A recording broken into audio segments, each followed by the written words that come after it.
Welcome to the Tech Egg. Don't get scrambled. Enjoy the video. You will begin by ensuring prerequisites are present: ZSH installed, VS Code installed, and a basic ZSHRC or framework like OhmyZSH in place. Open your terminal now and run ZSH version. This confirms installation. Once done, open Visual Studio Code and use the built-in terminal menu so you can change settings immediately. Make sure you have extensions enabled for shell integration. This gets you ready to point VS Code at ZSH as the default shell. Now you will configure VS Code to use ZSH for new terminals. Open the command palette and pick Terminal. Select Default Profile, then choose ZSH from the list. If ZSH is missing, add a custom profile in Settings.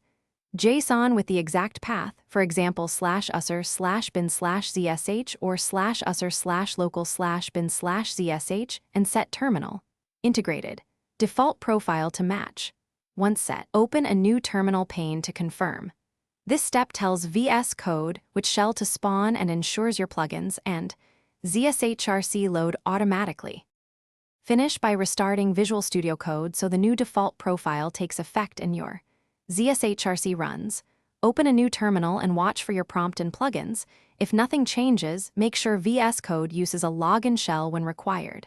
If you see errors, check that the ZSH path is correct in settings. JSON and that path includes required folders.